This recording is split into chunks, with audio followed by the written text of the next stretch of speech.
Damos gracias a Dios por permitirnos poder aprender de lo que Él tiene para cada uno de nosotros a través de ella. Entonces, hace 15 días estábamos, venimos estudiando el libro de Génesis, ya vamos en el capítulo 40.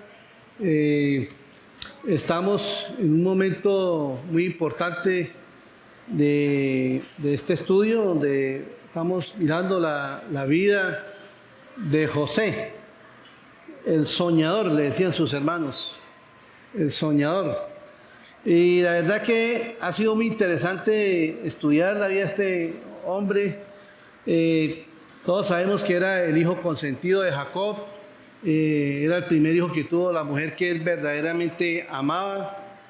Y entonces vemos cómo este muchacho era muy, muy especial para su padre, y a raíz de todas esas cuestiones sus hermanos empezaron a sentir envidia. Y hermanos, y ahí se desenlaza una serie de cosas que hemos venido mirando desde hace 15 días. Y una de estas cosas era que ellos tenían envidia a su hermano al punto que quisieron matarlo cuando su padre lo mandó, lo envió a ellos a que mirara a ver qué estaban haciendo, porque realmente Jacob no confiaba mucho en sus hijos mayores y mandaba a José a espiarlos, a ver qué hacían, cómo estaban comportando. Y realmente ellos, cuando vieron que él llegó, vino a su mente la manera de cómo deshacerse de él para ellos quitarse ese problema de encima y todas esas cosas. Pero hermanos, todo eso Dios lo está encaminando para grandes cosas, para lo que iba a venir mucho más adelante, para bendición del pueblo de Israel. Entonces, lo que el pastor nos hablaba la semana pasada era la integridad de un joven que conoce a Dios. Y esto lo vimos reflejado, lo hemos visto reflejado en la vida de José, un hombre que temía a Dios, que amaba a Dios, y que en medio de esa situación tan difícil que él pasó cuando sus hermanos quisieron matarlo, lo metieron en una cisterna, lo vendieron como esclavo. Hermanos, o sea, son muy duros, ¿no?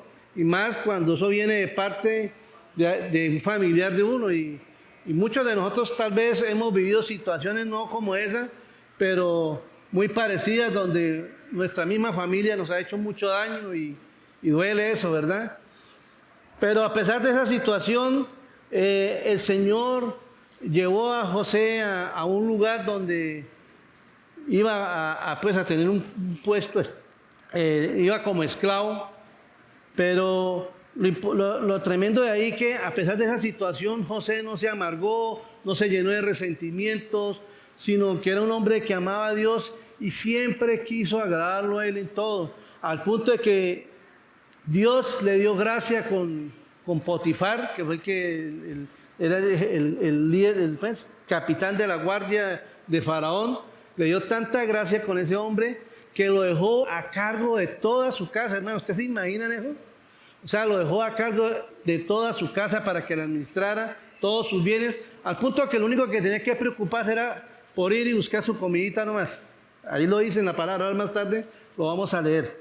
Entonces, aparentemente José, en medio de esa situación, Dios empezó a respaldarlo, pero él fue una persona que se mantuvo íntegra en sus cosas. Fue un hombre que no por haber tomado ese lugar no se aprovechó para hacer cosas ilícitas, cosas malas, sino siempre quiso agradar primeramente a Dios y a su amo. Al punto de que ya finalizando el capítulo pudimos ver cómo la esposa de este hombre empezó a cederlo, a buscarlo, a seducirlo.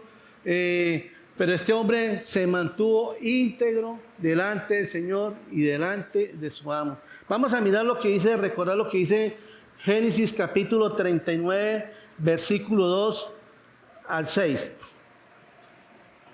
Mas Jehová estaba con José, y fue varón próspero, y estaba en la casa de su amo el egipcio.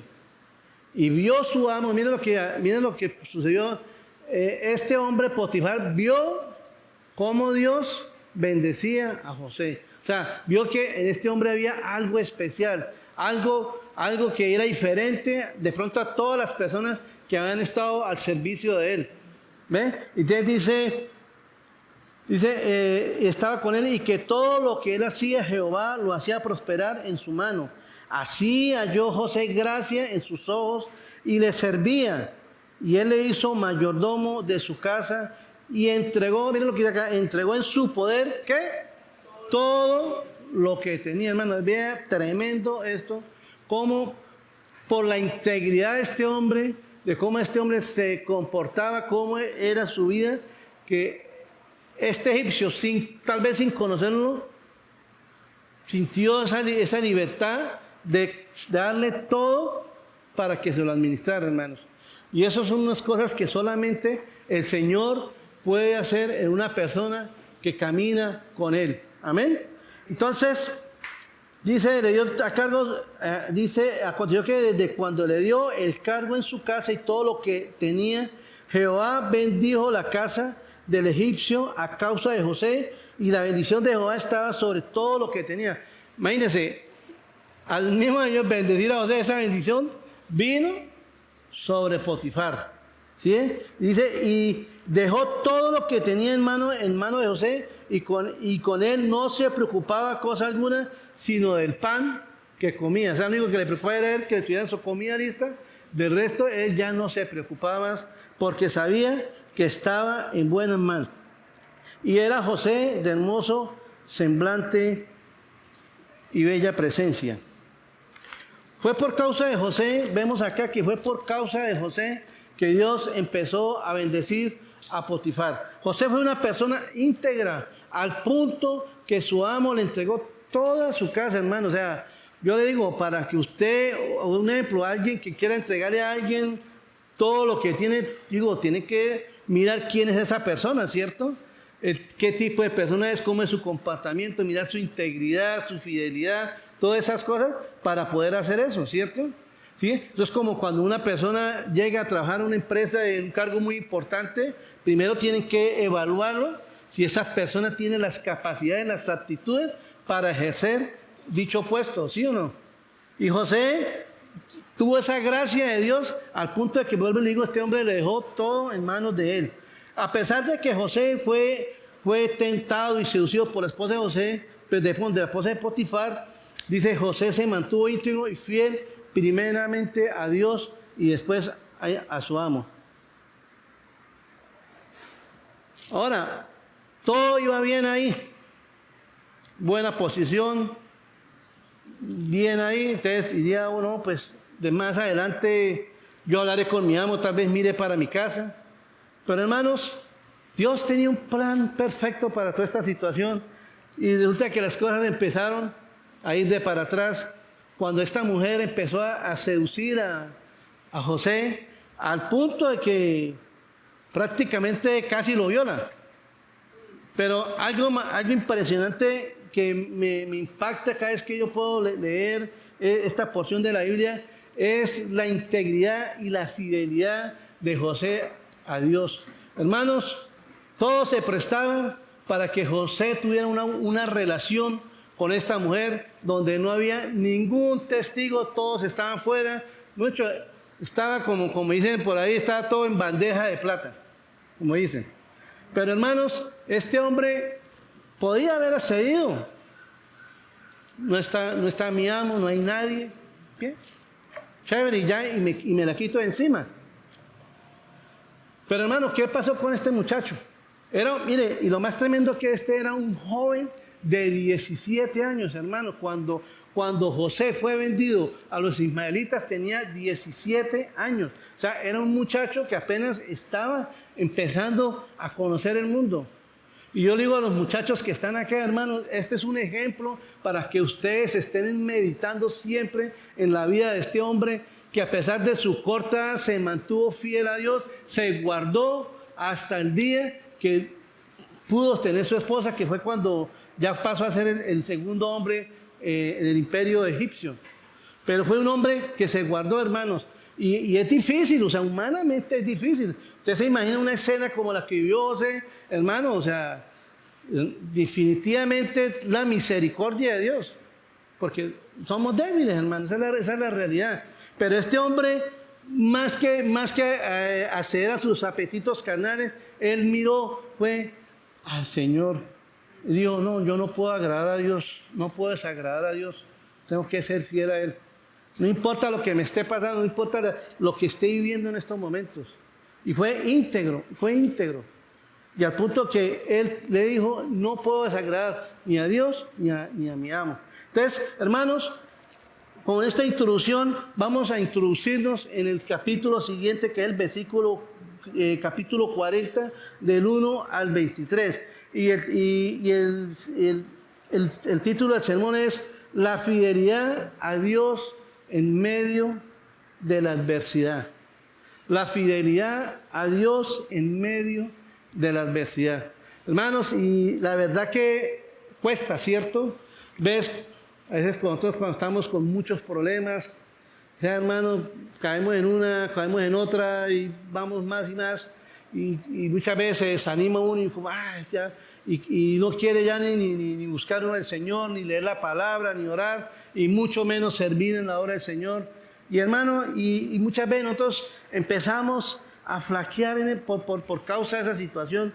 Pero vemos aquí que a pesar de que José, vino a la cara, o sea, vino a caer peor, porque lo llevaron a una prisión, ¿cierto? Pero él fue fiel al Señor. Entonces, vamos a empezar a leer el libro el capítulo 40, pero vamos primeramente a orar y poner en manos del Señor este tiempo. Amado Padre, gracias te damos, Señor, por este tiempo que tú nos das para escuchar tu palabra, Señor. Te pido, Señor, que hables a nuestros corazones, Señor, que quites todo obstáculo en nuestra mente, Señor, y que podamos venir a escuchar tu palabra con devoción, Señor, y que esta palabra, Señor, penetre hasta lo más profundo de nuestro corazón, Señor, como dice tu palabra, que penetre como una espada de doble filo, Señor, que rompa todo nuestro ser, Señor. Padre, yo te pido que me ayudes a exponer tu palabra con fidelidad, Señor. Ayúdame, Señor, porque en mis fuerzas no lo puedo hacer, Señor. Padre, gracias, te alabo y te bendigo en el nombre de Jesús. Amén. Es la fidelidad de Dios en medio de la adversidad. Entonces vamos a mirar Génesis 40 del del versículo 1 al 4. Aconteció después de estas cosas que el copero del rey de Egipto y el panadero delinquieron contra su señor, el rey de Egipto, y se enojó Faraón contra sus dos oficiales, contra el jefe de los coperos y contra el jefe de los panaderos. Y los puso en prisión en la casa del capitán de la guardia, en la cárcel donde José estaba preso, y el capitán de la guardia encargó de ellos a José, y les servía, y estuvieron días en la prisión. Entonces aquí vemos, empieza con que dos altos funcionarios del faraón que cayeron presos. Y uno de esos era el copero, que era la persona encargada de servirle el vino, de llevarle el vino al faraón. Y el otro era el encargado de llevarle sus postres, sus panes, sus alimentos. Entonces, estas personas eran personas muy allegadas a él. O sea, no era cualquier personaje. Y dice que era el jefe el copero era el jefe, pero el jefe de los coperos y el jefe de los panaderos. ¿Sí? Y estos dos personajes tenían mucha influencia, eran muy cercanos al faraón. Ahora, aquí la palabra no nos dice por qué ellos fueron a dar a la cárcel.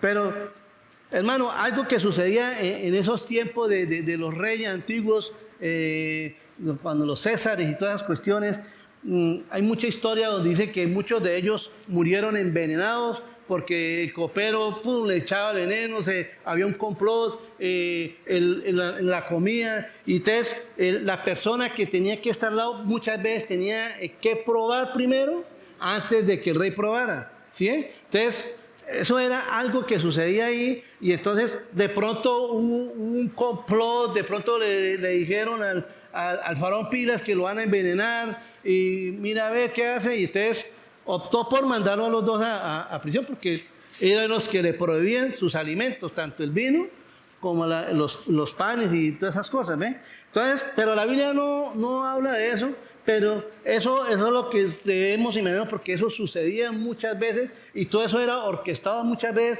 por las mismas familias de estos personajes que, el hermano quería quitarle el trono al hermano mayor, y entonces lo hacía, o los hijos.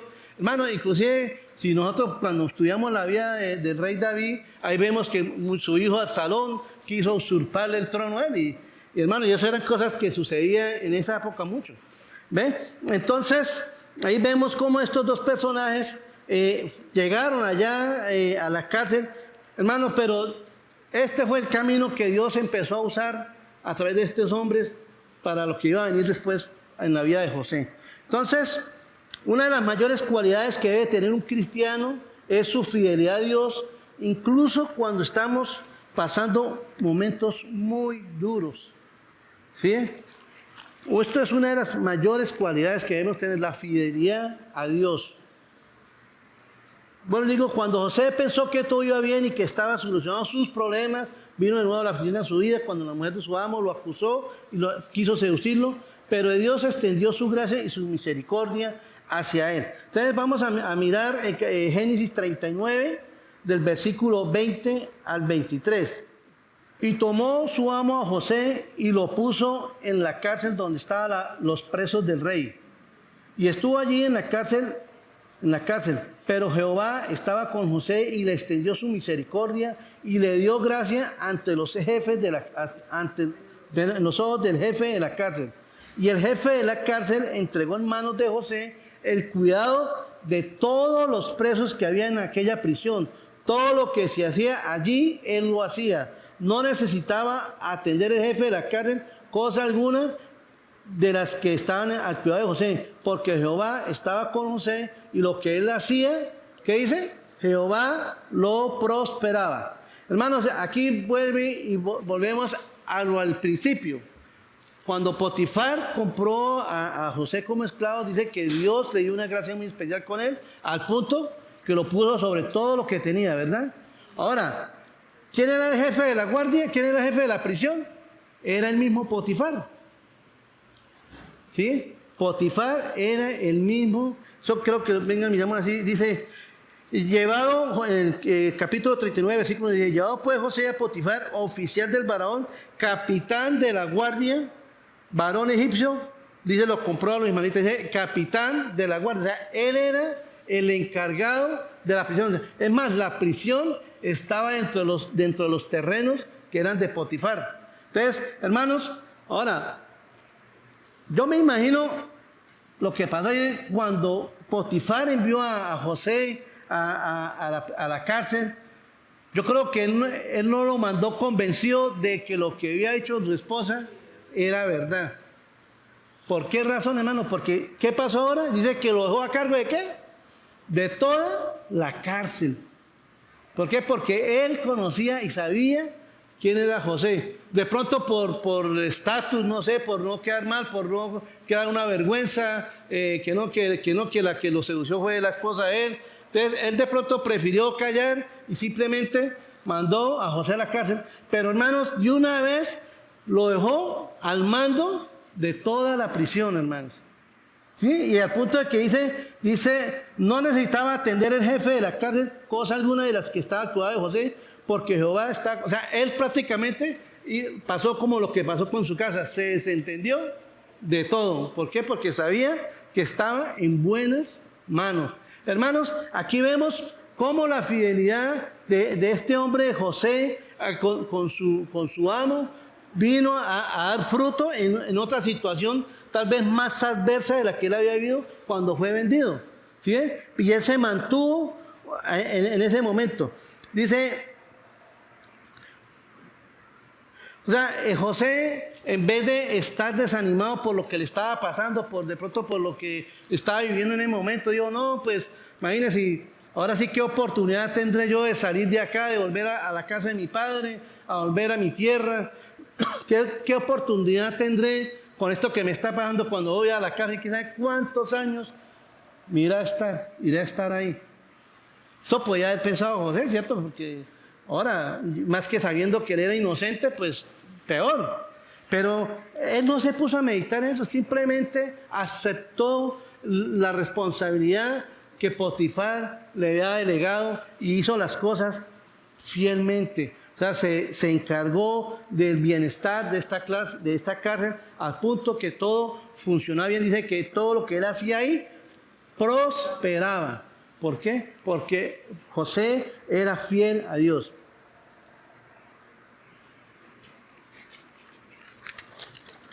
Entonces, hermanos, viendo esta situación mirando cómo en medio de esta situación José se mantuvo fiel a sus principios, a sus cosas, Dios empezó a respaldarlo y vemos aquí cómo también José muestra compasión hacia los funcionarios. Ese es el segundo punto.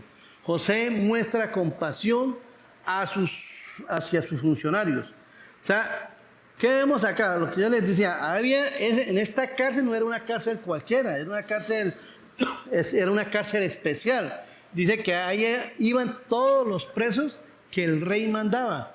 O sea, de pronto eran personas que se sublevaban contra él, se rebelaban, y bueno, y esas eran personas que eran enviados por el rey, o sea, no era cualquier clase de preso. ¿Sí? Y vemos José en este lugar, cómo él empezó a destacarse y a servirles a ellos, porque ahora José en ese momento que está viviendo, uno diría, no, pues yo que me voy a poner a preocuparme por los demás, con mis problemas tengo, ¿cierto? Me voy a ver cómo hago es para salir de acá, porque yo no puedo seguir. Pero José prácticamente se olvidó de eso y fue a servir al Señor allá y dice que se compadecía de las personas que estaban con él ahí.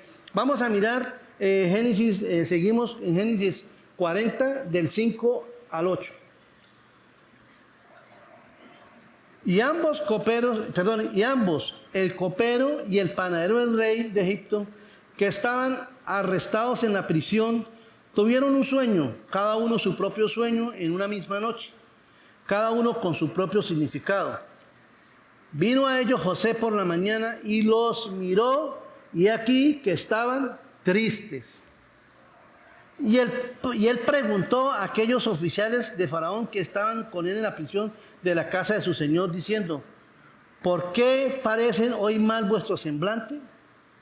Ellos le dijeron: hemos tenido un sueño y no hay quien lo interprete. Entonces le dijo José: ¿no son de Dios las interpretaciones? Contádmelo ahora. Mire, hermano, lo que sucedió aquí es tan extraordinario. Bueno, le digo, José tomando una actitud de siervo, una actitud de servir a la gente, una actitud corazón compasivo. Dice que él, como de costumbre, tal vez él pasaba revista, iba a mirar cómo estaban los presos. O sea, era una persona que se preocupaba por la misma gente que se le había delegado. Y dice que al punto de que cuando los vio a los dos, los vio como preocupados, como tristes, como pensativos. Hermano, yo digo, ¿no? Yo creo que en una cárcel, yo creo que ningún guardia le dice al preso: oiga, ¿por qué está triste? ¿Qué tiene? Venga, ¿de qué le puedo ayudar? Yo no creo que hagan eso, hermano, no creo. Eso cada quien con sus problemas y mire a ver qué hace, ¿cierto? Pero este hombre dice que se acercó a ellos, ¿sí? Dice que se acercó a ellos y dijo: ¿por qué parecen hoy mal vuestros semblantes? O sea, les preguntó, se preocupó por ellos, por qué era lo que estaban pasando, ¿sí? Dice, José se compadeció a estas personas y se interesó por sus problemas. Hermano, Dios nos manda a nosotros como cristianos, como hijos de Dios, también a preocuparnos no solamente por los problemas de nosotros, sino de los demás, con aquellos hermanos que son en la fe, si son familia, muchas veces con los mismos vecinos, con los mismos personas donde uno trabaja, donde uno estudia. Hermano, Dios nos mandó a eso, o sea, a no ser indiferente ante esas necesidades. Mira lo que dice Romanos capítulo 12, versículo 15. Gozaos con los que se gozan, llorar con los que lloran. ¿Ve? Y esto fue lo que hizo José. Fue, habló con ellos, los escuchó. Yo, cuéntenme su problema. Yo quiero ayudarles. ¿A qué puedo hacer? ¿Sí? Dice, ustedes hermanos, nosotros tenemos que aprender a gozarnos con los que se gozan y a llorar con los que lloran. Y José hizo eso, hermano. Hay creyentes que son indiferentes ante las aflicciones de algunos hermanos. Primero yo, segundo yo, tercero yo. Y los demás, que los coma el tigre. ¿Sí? Y esa es una realidad que hoy en día vemos nosotros, hermanos. Entonces, pero el Señor nos anima a que nos alegremos con los que se alegran y lloremos con los que lloran. Mire, yo les quiero compartir un testimonio. Hace ya 10 días murió una niña conocida de nosotros, una niña de 19 años, estaba empezando a vivir, murió en un momento u otro, dio una recaída, la llevaron al hospital. Bueno, la cuestión fue que está a la hora y no se sabe por qué murió la pelada. Y dijeron que un infarto, que dengue. Bueno, hay un poco de cosas incoherentes, pero bueno. La cuestión que cuando esta niña partió, claro, eso fue una sorpresa impresionante. O sea, nosotros con mi esposa quedamos consternados porque nosotros la conocimos desde que tenía como 7, 8 años, imagínense, y murió de 19.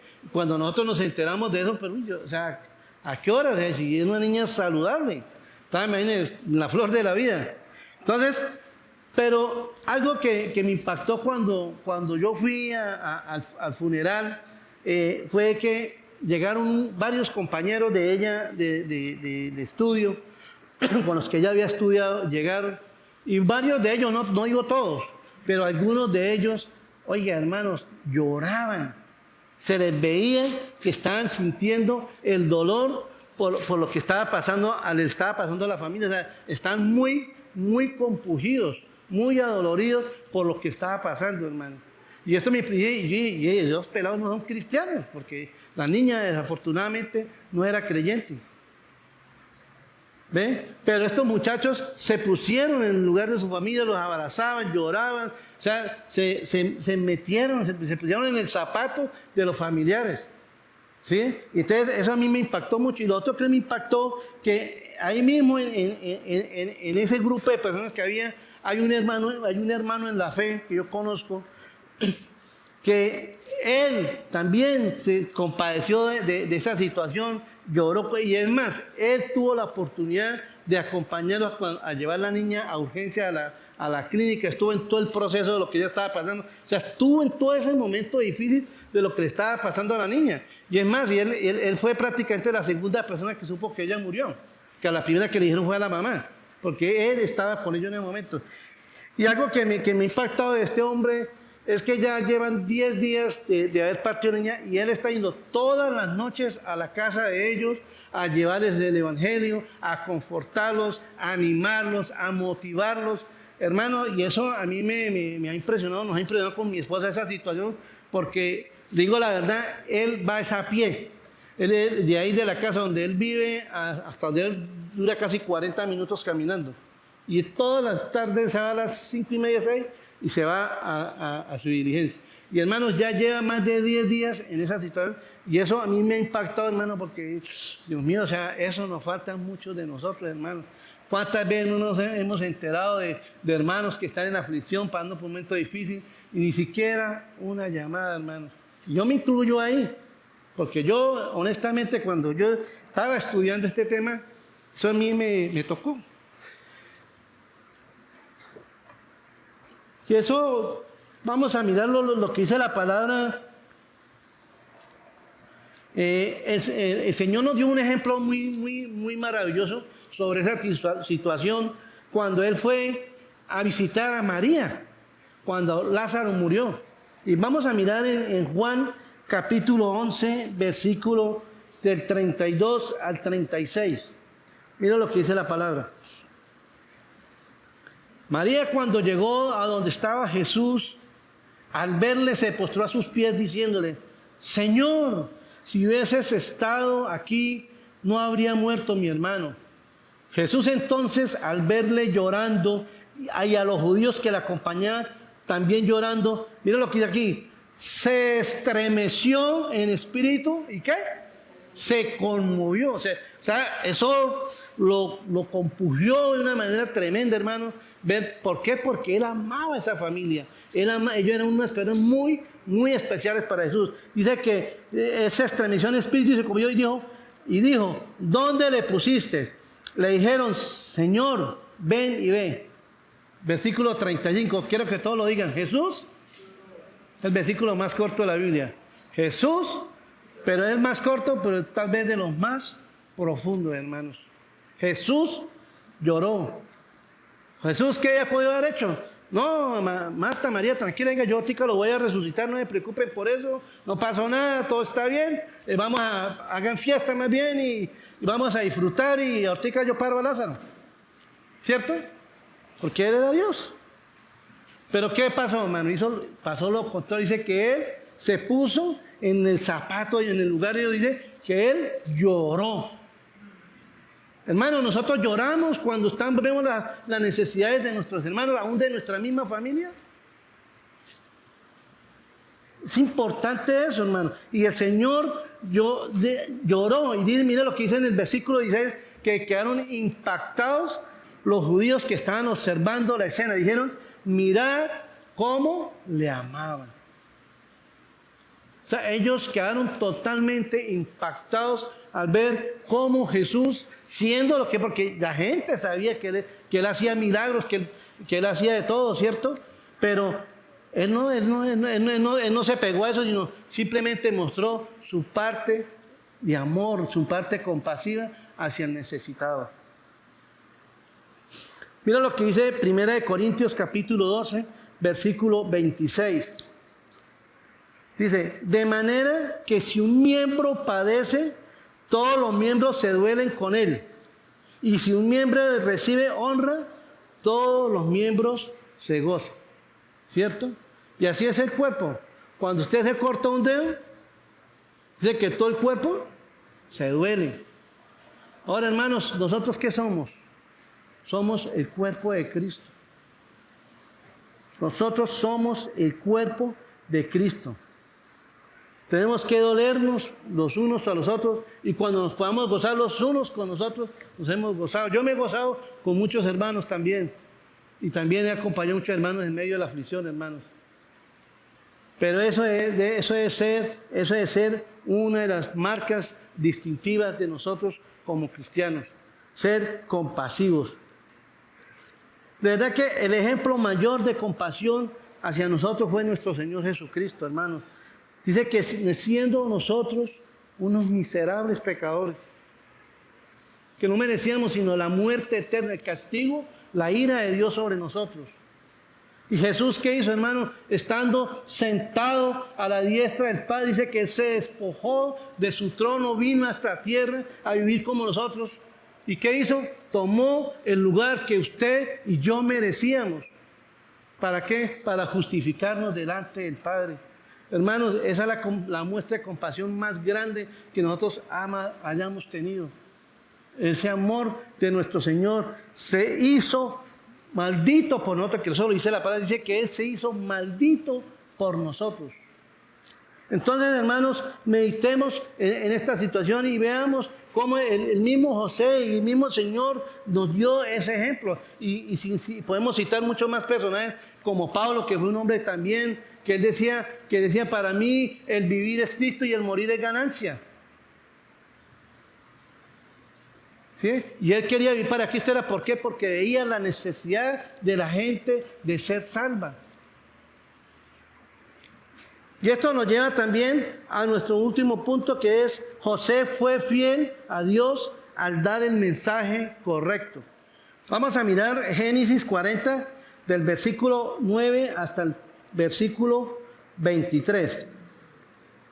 Entonces aquí es cuando ya viene la interpretación de los sueños de estos dos personajes.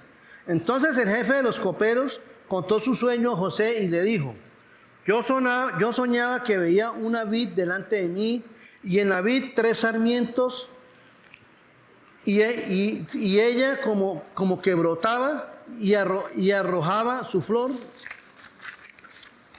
viniendo a madurar sus racimos de uva.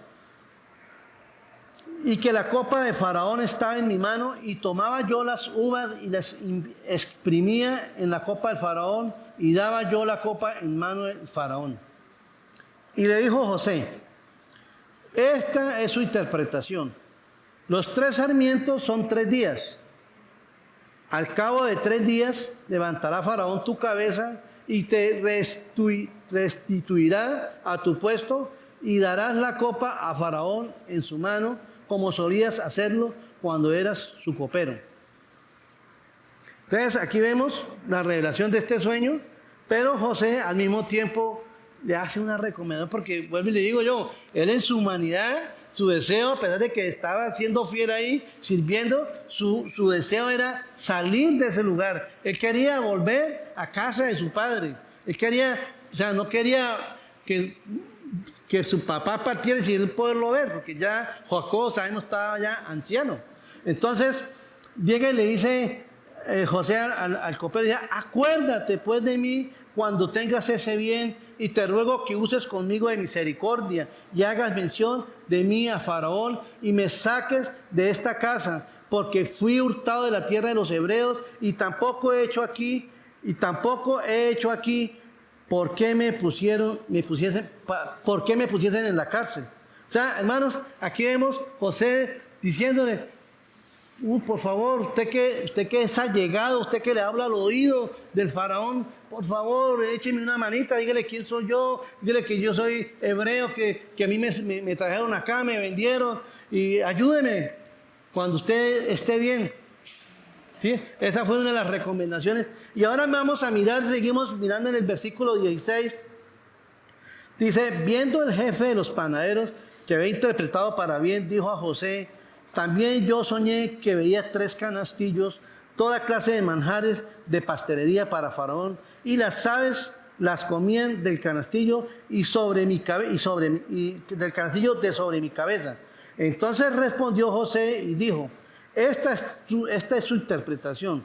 Los 3 canastillos, 3 días son, y al cabo de 3 días quitará Faraón tu cabeza sobre ti, y te hará colgar en la horca, y las aves comerán tu carne de sobre ti.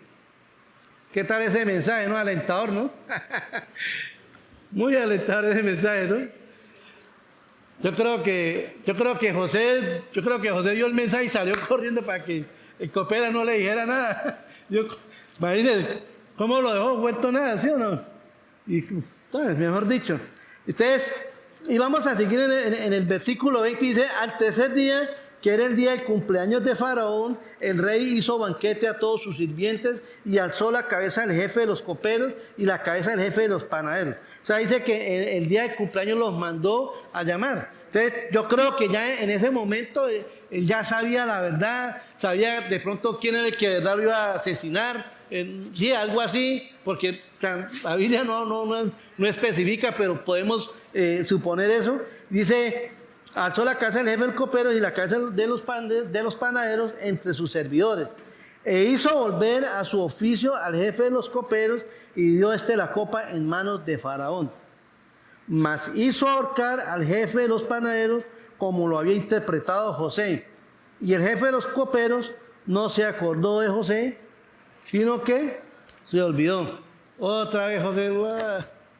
Y hermanos, y si miramos más adelante, prácticamente fueron 2 años más que José estuvo en la cárcel. Eso lo vamos a ver en el próximo estudio. 2 años más que José estuvo ahí. 2 años, hermano, esperando a que ahora este hombre diga: ojalá que este hombre se acuerde, Señor, acuérdele al copero, Señor. Pero hermano, nada de esto sucedía, ¿cierto? Pero ahí vemos cómo José se mantuvo fiel, hermanos. Y lo que me impacta es la forma como él dio ese mensaje. O sea, eso fue un mensaje que Dios se lo reveló a él. Hermano, todos sabemos que en el Antiguo Testamento el Señor les hablaba directamente a sus profetas, a sus siervos, ¿cierto? Y le decían: haga esto y haga aquello. ¿sí? Y el Señor le dijo a José, dígale esto al copero y dígale esto al panadero. Así de sencillo, hermano. Y eso es las cosas. Aquí vemos cómo José escucha e interpreta el sueño del copero, donde le dice que va a ser restituido, ¿sí? Y cuando le dice al panadero que lo van a colgar, hermanos, entonces tuvo que haber sido muy, muy difícil, ¿sí? Pero, hermanos, lo que vemos aquí es la fidelidad de José hacia el mensaje que Dios le había mandado que diera, ¿sí? Eso es la fidelidad de José a Dios al dar el mensaje que tenía que dar. O sea, era un mensaje, o sea, no llegó con mentiras, no llegó con engaños, no llegó como para endulzarle al oído al uno al otro, sino dijo lo que Dios quería que dijera. Y bueno, y en el momento no se vio el fruto de eso, que dice que el copero se olvidó de él, pero ese fruto viene 2 años después. Pero algo que yo quiero resaltar acá, recalcar en cuanto al mensaje que José dio, es que vemos que el predicador de la Biblia no puede cambiar lo que dijo Dios a través de las Escrituras, hermano. Que eso es lo que hoy en día estamos viendo. Que muchos falsos predicadores están predicando un evangelio mentiroso, un evangelio que no lo dice la Sagrada Escritura, hermano. Hay personas que se la pasan diciendo, es que Dios me mostró que tú vas a ser bendecido, que Dios te va a dar esto, que Dios te va a dar... O sea, hermano, predican un evangelio de motivación, donde le dicen a la gente, todo está bien, tranquilo, usted es un hijo de Dios, Dios te ama. Dios te ama.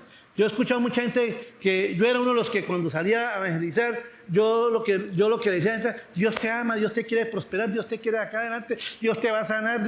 Y hermano, pero yo nunca hablaba lo que hablaba la Escritura, hermano, porque sí, Dios nos quiere bendecir, Dios nos quiere sanar, Dios nos quiere prosperar, pero Dios también nos quiere confrontar a través de la Escritura y nos abre en las Escrituras las consecuencias de no obedecer a su palabra, las consecuencias cuando nosotros andamos en pecado, cuál va a ser nuestro destino,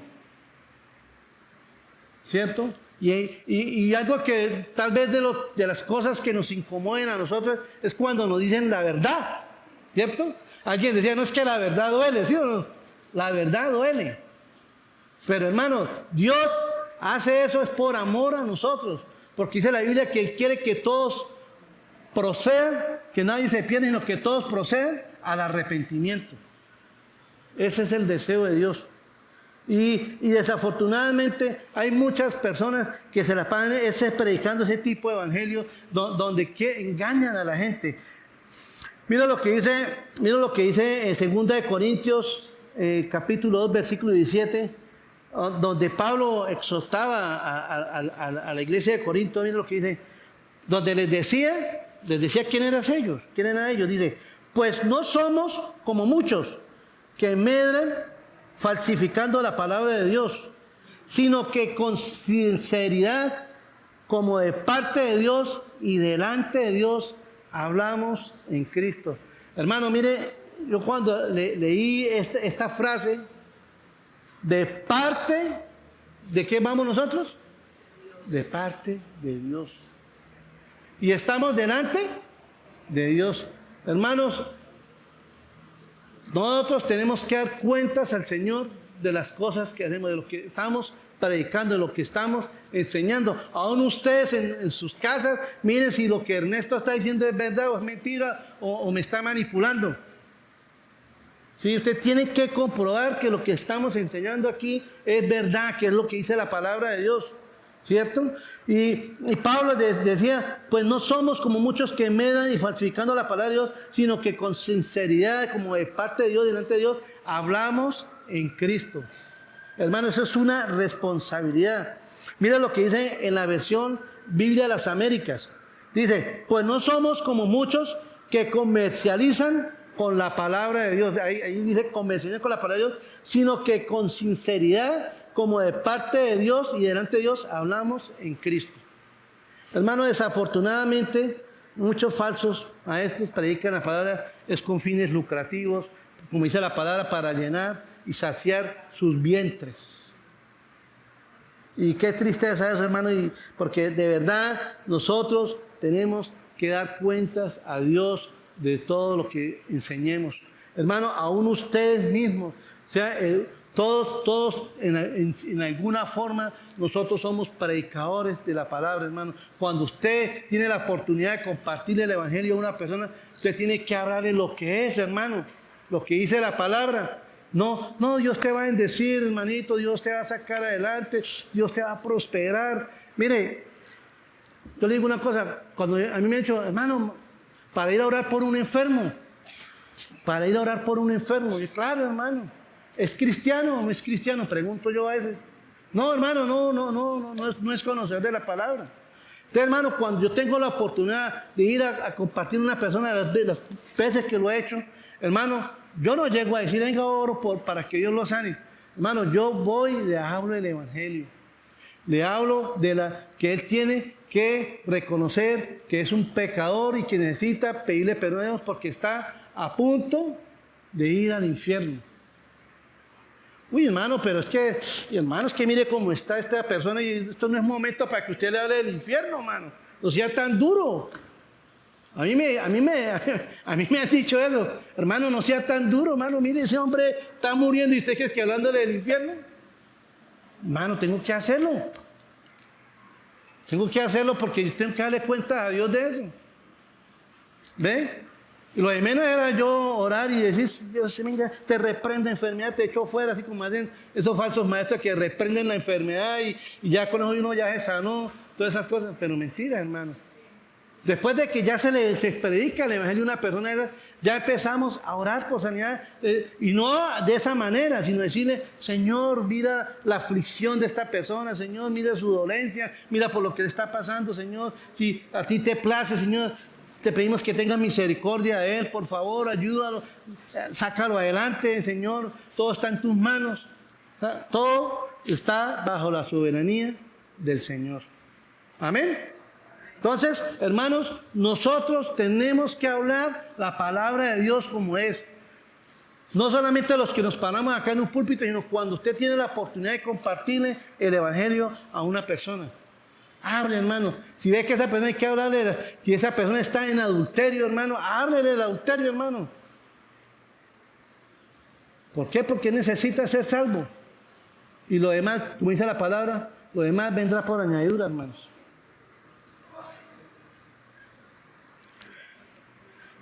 A mí me impacta mucho una historia que todos conocemos, que es el ejemplo de Jonás, el profeta de Dios, que Dios le dio un mensaje para que fuera a predicar a Nínive.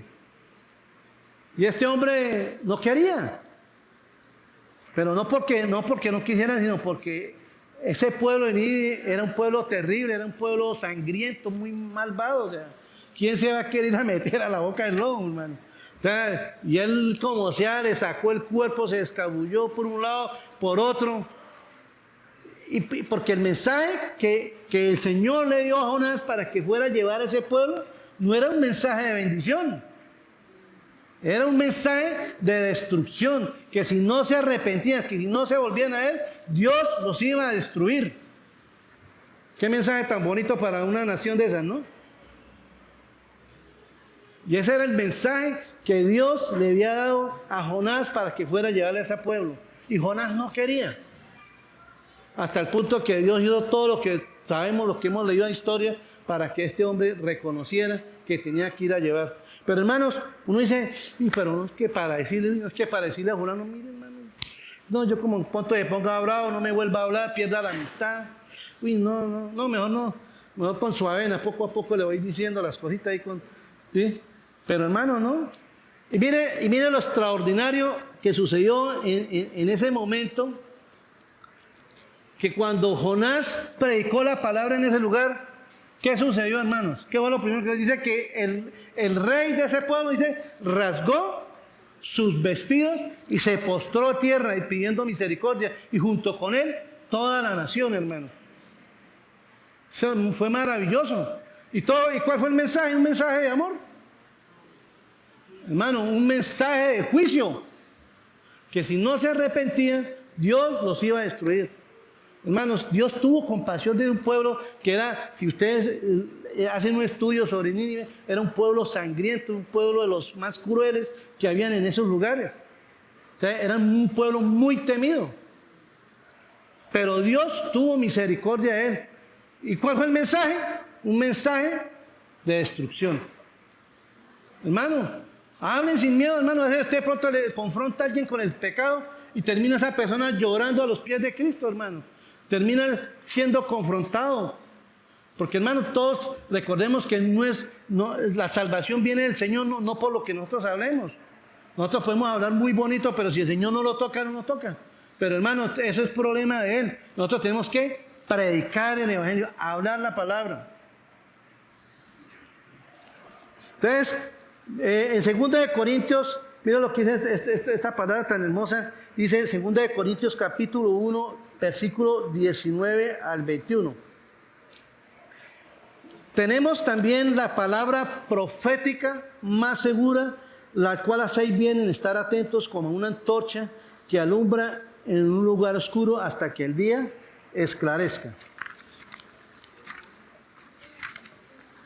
Y el lucero de la mañana salga en nuestros corazones, entendiendo primero esto, que ninguna profecía de la Escritura es que de interpretación privada, porque nunca la profecía fue traída por voluntad humana, sino que los santos hombres de Dios hablaron siendo inspirados por el Espíritu Santo. ¿Sí? La profecía más segura, hermanos, levanten la mano. ¿Quiénes la tienen acá? ¿Sí la trajeron o no? Esta es la profecía más segura, hermano. Esta es la profecía más, la palabra más segura. Hermano, cuando alguien diga a usted, oiga, hermano, ¿sabe que Dios me está diciendo que usted tiene que vender su casa para la obra del Señor? ¿Usted le cree, hermana Alba? Eso es porque ¿dónde está eso en la palabra, hermano? Toca sustentarlo con la palabra. ¿Sí? Porque desafortunadamente eso es lo que ha pasado en muchas iglesias donde manipulan a la gente con mensajes. El Señor me dice esto, Señor. Y hermano, y a mí me da risa, porque yo estuve en una iglesia por muchos años y el Señor en este momento me está mostrando que hay alguien tal. Y, hermano, tantas personas que uno tiene que venir con el problema que el hombre dice. Y usted la palabra, el Señor me está hablando y se siente, y hermano, y pum, y viene toda la manipulación. Y eso es así. ¿Sí? Pero recordemos que la palabra profética más segura es esto, hermano. Aquí donde el Señor nos habla a nosotros todos los días. Por lo que nosotros tenemos que venir delante del Señor a estudiar la palabra, hermano. ¿Por qué? Porque ahí está la profecía. Y aquí donde el Señor nos habla. Este es el manual de vida de nosotros, hermanos. Ahí nos habla de cómo criar a nuestros hijos, cómo manejar la finanza. Increíble. O sea, aquí este libro habla de todo, hermano. ¿Por qué? Porque es la palabra inspirada por Dios. Inspirada muchos, o sea, no, pues que la escribieron hombres, sí, pero fueron inspirados por el Espíritu Santo. Entonces, volviendo al tema, dije, los profetas del Antiguo Testamento hablaron de parte de Dios y delante de Dios. Entonces, hermanos, esto es lo que el Señor nos ha querido hablar en esta mañana con nosotros. Ahora yo le digo a aquellos hermanos que están pasando por momentos difíciles, están pasando por luchas, que tal vez están en desánimo, que ya como que quieren tirar la toalla. Hermanos, yo les animo a que sean fieles al Señor. Ustedes saben que el Señor es fiel, el Señor siempre permanece fiel. Hermanos, mirando todo lo que pudimos estudiar de la vida de José, el Señor dice que estuvo con él, lo guardó, lo protegió, dice que lo prosperó, hermanos. Y más adelante llama a ver lo que Dios empieza a hacer a través de la vida de este hombre. ¿Sí ven? Pero hermanos, este es un momento, si en muchos de los que estamos acá hemos desmayado, hemos bajado la guardia, hermanos, es tiempo de volvernos a Dios, ponemos a cuentas con Dios, decir, Señor, perdóname, mi indiferencia, mi infidelidad a ti, Señor, y de mi indiferencia hacia la necesidad de los demás. Señor, Hermanos, pidámosle a Dios misericordia. Y si hay alguien que aquí, que no conoce al Señor, que nunca le ha entregado su vida a Dios, hoy es día de salvación. Hoy es día de que usted empiece a gozar de la misericordia de Dios, hermanos. Hoy es el día que usted entregue su vida a Dios y reconozca que es un pecador, que necesita ser salvo para Dios, por Dios, para que no venga sobre su vida el juicio de Dios. Hermanos, vamos a orar. Amado Padre, gracias te damos por este tiempo, Señor, por tu palabra, Señor. Señor, examina nuestro corazón, Señor. Tú conoces todo de nosotros, Señor. Padre, yo te pido que nos ayudes a tomar esa actitud que tomó José, Señor. La misma actitud que tú tomaste por nosotros, Señor. Ayúdanos a ser fieles a ti, Señor. Que a pesar de las dificultades, Señor, podamos permanecer en ti, Señor, siendo fieles, siendo servidores y compartiendo tu palabra fielmente, Señor. Padre, yo te doy gracias, Señor. Te pido, Señor, que esta palabra también, Señor, toque el corazón de cada uno de los jóvenes que están acá, Señor, que sean fieles a Dios hasta el tiempo que el Señor tenga destinado para tener su hogar, Señor. Padre, guárdalos, Señor. Gracias por tu amor, por tu fidelidad, por tu infinita misericordia, Señor. Padre, yo te alabo y te bendigo en el nombre de Jesús. Amén.